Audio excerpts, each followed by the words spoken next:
I always wear gloves when I apply a wood finish for the simple reason that I don't want to get my hands messy. And some chemicals in wood finishes can also be hazardous to your health, or at the very least can irritate your skin. But what types of gloves should you wear? Generally, it comes down to latex, vinyl, or nitrile. Vinyl gloves are usually the least expensive. They'll keep water-based finishes off your hands and protect you from hazardous chemicals like ethylene glycol that's found in water-based finishes. They're also a good choice for wipe-on oils such as BLO and tung oil, but not for wiping varnishes and Danish oils that may contain solvent thinners. Latex gloves are only slightly more expensive than vinyl, and they'll hold up longer to finishes containing alcohol, such as shellac. Both vinyl and latex are durable enough for water-based dyes, but I wouldn't recommend them for coloring tasks because they aren't very durable. Sharp edges on a project can leave small cuts and tears in your gloves, and before you know it, you've got a mess on your hands. This is especially the case with the cheap latex gloves. Nitrile gloves are a synthetic rubber. They're usually your best bet for wood finishing because they're more resistant to cuts and tears, and they can endure most solvents and finishes common to woodworking, including oil-based stains, film finishes, and thinners such as mineral spirits and alcohol. They won't hold up to everything though. Harsh solvents like methyl ethyl ketone, MEK, and xylene will eat right through them, as will lacquer thinners that contain xylene.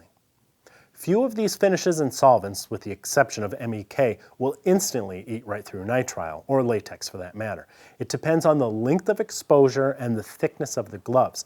That's why thick latex or PVA gloves are often sold for stripping and refinishing. Even though the solvents will attack these gloves, they're thick enough to resist for an extended period of time. Some people will even put on 2 or 3 layers of disposable latex gloves if they can manage it without tearing them to pieces. The problem is, how do you know if you have enough layers on? How do you tell if they aren't working?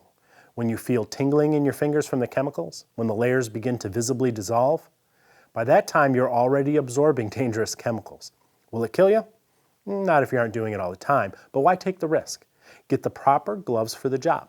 In fact, I just use the nitrile gloves for all my wood finishing, and on the rare occasion when I work with a really strong solvent, I buy gloves that are specifically rated for that purpose.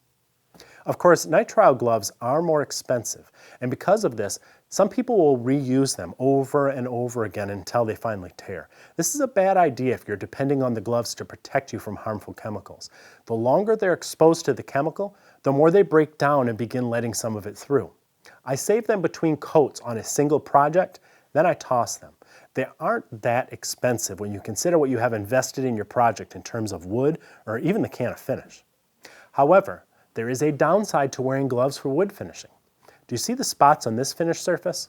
They look like areas where the stain didn't absorb because there was glue film there that wasn't properly removed. The first time I saw this, I just resanded and refinished the project, and there they were again, only in different places. It was the strangest thing, because unlike glue spots, which will stand out like a sore thumb the moment you wipe on a stain or dye, these didn't appear until after the stain was dry and I put on a film finish. It turned out to be a film left on top of the stain by the nitrile gloves used to handle the project during the staining process. Many gloves have coatings to make them easier to put on. This is especially true with latex, but even some nitrile gloves can leave spots in your projects. The moral of the story is don't touch your finished surfaces with gloves, not even surfaces that just have stain on them. Just because you can't see the fingerprints doesn't mean they won't come back to haunt you later. If you're unsure about using latex, vinyl, or nitrile gloves with a specific chemical, I'm going to leave a link in the description below to a chart that should answer your questions. MyWoodcutters.com is the sort of small business I like to support. Stefan is a great guy, and he can find you knives and cutters for almost any joiner, planer, shaper, or molding machine. And his are the best prices if you're planning to upgrade to a helical carbide cutter head.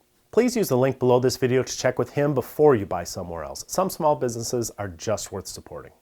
Wait, don't go yet. If you're new here, please subscribe and remember to ring the bell. I would really appreciate that. Give us a thumbs up, or better yet, leave us a comment. I always read them. And be sure to check out the latest issue of Stumpy Nubs Woodworking Journal. It's always packed with tips, tricks, and tutorials designed to make you a better woodworker.